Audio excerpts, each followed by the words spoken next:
Impian seorang mukmin, ish kariman au mut syahidan, hidup mulia atau mati syahid.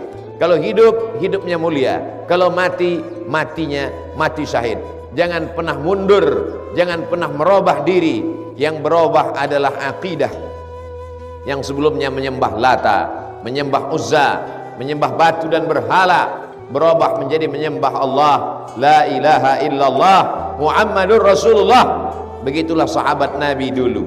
Bagaimana dengan seorang yang pernah membunuh Hamzah bin Abdul Muttalib? Dia adalah hamba berkulit hitam bernama Wahsy.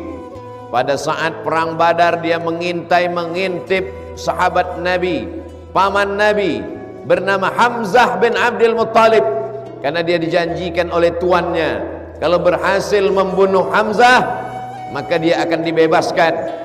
Maka dia bercerita, aku tombakkan ujung tombakku, aku tusukkan ke dalam tulang belakang Hamzah, lalu kemudian dia menggunting hidung Hamzah, dia memotong telinga Hamzah, dijadikan sebagai rantai liontin. Mereka mengejek singa Allah Subhanahu wa ta'ala.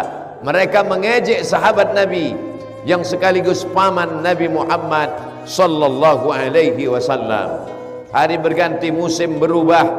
Pada saat pembebasan kota Makkah Al-Mukarramah tahun ke-8 Hijrah, datanglah Nabi Muhammad sallallahu alaihi wasallam membawa 10.000 pasukan dipimpin oleh panglima perang bernama Sa'ad bin Ubadah. Sa'ad bin Ubadah berkata, "Hadza yaumul malhamah." Ini hari balas dendam. Dulu mereka menggunting telinga Hamzah, dulu mereka memotong hidung Hamzah. Hari ini kita pun akan menggunting dan memotong telinga mereka. Kafir musyrik Makkah, 10.000 pasukan sudah siap. Saat itu apa kata Nabi sallallahu alaihi wasallam? Hadza yaumul marhamah. Ini hari berkasih sayang. Ini hari berkasih sayang. Ini hari memaafkan. Nabi tidak ada memotong satupun telinga orang Makkah. Nabi tidak ada menggunting satupun hidung orang Makkah. Qumu maghfuran lakum. Kalian semuanya diampunkan dengan kasih sayang Sayyidina wa Maulana Muhammad sallallahu alaihi wasallam. Wahsy yang pernah membunuh paman Nabi, Wahsy yang menggunting telinga paman Nabi, lari ketakutan ke Taif. Setelah dia dengar pasukan Nabi sudah pulang ke kota Al-Madinah Al-Munawwarah, lalu kemudian Wahsy datang pulang ke kota Makkah. Dia lihat tidak ada satupun telinga yang digunting, tidak ada satupun yang dibunuh oleh Nabi Muhammad sallallahu alaihi wasallam. Lalu kemudian Wahsy bersegera mengejar Nabi Muhammad ke kota Al-Madinah Al-Munawwarah. Sampai di kota Al-Madinah Al-Munawwarah, dia berjumpa dengan Nabi. Dia ketakutan. Dia pikir Nabi akan memancung kepalanya. Dia pikir Nabi akan menggunting telinganya. Dia pikir Nabi akan merobek jantungnya, sebagaimana mereka memutilasi Hamzah bin Abdul Muttalib, Sayyidus Syuhada, pemimpin antara orang mati syahid. Tapi ternyata itu tidak terjadi. Anta Wahsy, engkaukah Wahsy? Betul, akulah Wahsy. Qatalta Hamzah, kau yang sudah membunuh Hamzah. Betul ya Rasulullah, aku yang sudah membunuh Hamzah. Nabi menepuk dada Wahsy. Wahsy mendapatkan hidayah. Dia masuk Islam, bersyahadat, asyhadu an la ilaha illallah wa asyhadu anna Muhammadar Rasulullah. Setelah itu Wahsy pulang. Dia tidak menjadi orang penakut, dia tidak menjadi orang pengecut. Dia tidak hanya berzikir baca Quran menunggu kematian datang. Dia tetap garang. Hanya saja sebelum masuk Islam garangnya kepada orang Islam. Setelah masuk Islam dia garang kepada orang kafir musyrik. Dia garang kepada kafir Quraisy musyrik. Lalu kemudian ketika terjadi peristiwa saat muncul seorang nabi palsu bernama Musailamah, nama kampungnya Yamamah, Al-Kadzdzab, pendusta pembohong. Disitulah dia ingin membersihkan tangannya. Walaupun dia sudah Islam, tapi setiap kali melihat tangannya, dia lihat tangannya berlumuran darah. Tangannya sudah menikam Hamzah, tangannya pernah menggunting telinga Hamzah, tangannya pernah memotong hidung Hamzah. Tak termaafkan dosanya. Disitulah dia sadar, satu-satunya jalan untuk membersihkan tangannya adalah dengan membunuh nabi palsu bernama Musailamah Al-Kadzab. Apa yang terjadi? Musailamah sang nabi palsu mati di tangan Wahsy.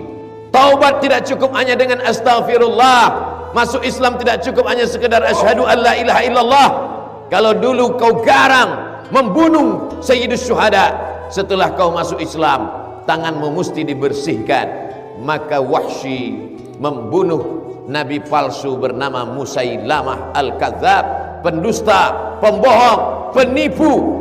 70 orang penghafal Quran mati syahid pada masa pemerintahan Sayyidina Abu Bakar Siddiq.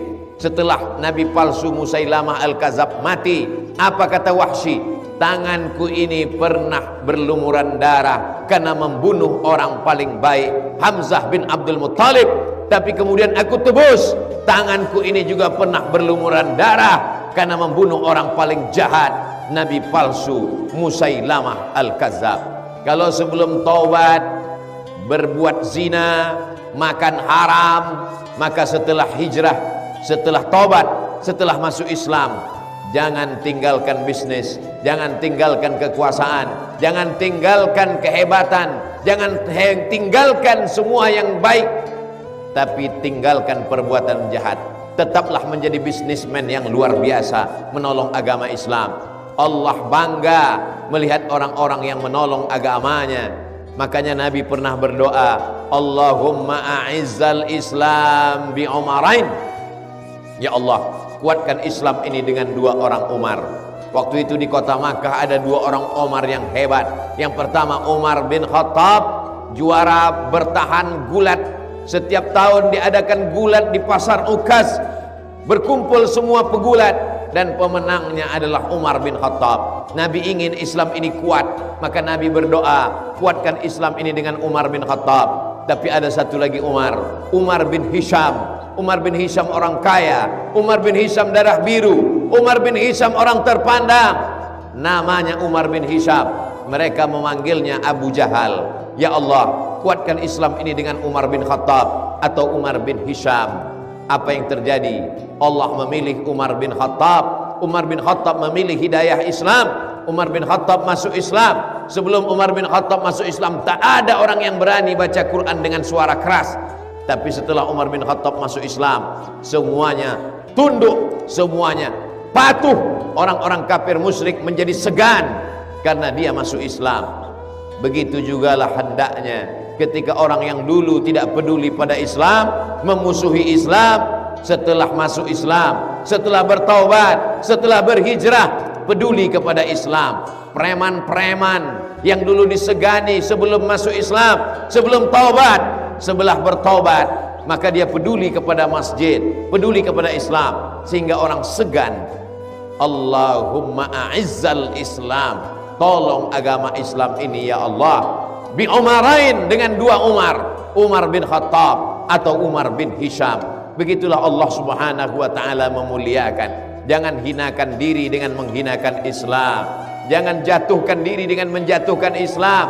In tansurullah, kalau kau tolong agama Allah, yansurkum, Allah akan menolong kamu. Tolong Islam dengan kekuasaan. Ketika kekuasaan masih ada di ujung tangan, bantu pembangunan masjid, pondok pesantren, anak yatim, fakir miskin dan du'afa. Bangkitkan badan amil zakat nasional dengan mewajibkan zakat bagi pegawai-pegawai. Ketika masih ada harta di ujung tangan, pakai menolong agama Allah. Ketika nafas sudah terhenti, detak jantung tak lagi bergerak, tangan tak lagi bisa menghayun, kaki tak bisa melangkah, saat itu hanya mampu berkata inna lillah wa inna ilaihi raji'un. Tak ada yang bisa dipakai untuk menolong agama Allah. Saat itu penyesalan. Apa kata mereka? Rabbana abasarna, mata kami sudah melihat azab, wa sami'na, telinga kami sudah mendengar azab, farji'na, balikkan lagi kami ke dunia ya Allah. Inna muqinun na'mal salihah, kami ingin beramal soleh. Tapi ketika itu penyesalan tak lagi bermakna. Ketika masih sehat, tolonglah agama Allah. Ketika masih ada harta, tolonglah agama Allah. Ketika masih ada kuasa, tolonglah agama Allah. Agama Allah ini tinggi. Al-Islamu ya'lu wa la yu'la alaih. Agama Allah ini mulia, tak ada yang lebih mulia, tak ada yang lebih tinggi, tak ada yang lebih hebat daripada agama Allah. Andai kita tidak tolong agama Allah ini tetap mulia. Berapa banyak penguasa-penguasa yang hebat tak mau menolong agama Allah, dia mati dimakan cacing tanah. Berapa banyak orang-orang kaya yang dulu luas kebunnya, besar rumahnya, hebat kekuasaannya, tidak dia pakai menolong agama Allah tetap mulia. Dia mati masuk ke lubang tanah hanya sebagai santapan cacing tanah. Ketika masih hidup di atas dunia, kesempatan untuk beramal soleh. Adapun dosa-dosa di masa yang lalu, Nabi Adam Sayyidul Kaunain, Nabi Adam Sayyidul Bashar meminta ampun kepada Allah. Rabbana zalamna anfusana wa illam taghfir lana wa tarhamna lanakunanna minal khasirin. Kononlah lagi kita manusia biasa yang tak pernah lepas dari silap salah dan dosa. Minta ampun kepada Allah, bukan hanya sekedar beristighfar. Minta ampun kepada Allah, bukan hanya sekedar membaca Quran. Minta ampun kepada Allah, bukan hanya sekedar solat sunat. Minta ampun kepada Allah. Wa atbi'is sayyi'atal hasanata tamhuha. Kalau sebelum Islam jahat dengan kekuasaan, setelah Islam tolong agama Allah dengan kekuasaan. Kalau sebelum Islam jahat dengan harta, setelah masuk Islam tolong agama Allah dengan harta. Kalau sebelum Islam jahat dengan suara, setelah masuk Islam tolong agama Allah dengan suara. Begitulah taubatnya orang-orang yang baik, begitulah taubatnya orang-orang yang soleh. Bukan hanya meninggalkan dunia. Dunia ini jangan ditinggalkan. Kalau dunia ditinggalkan, dia akan diambil oleh orang kafir.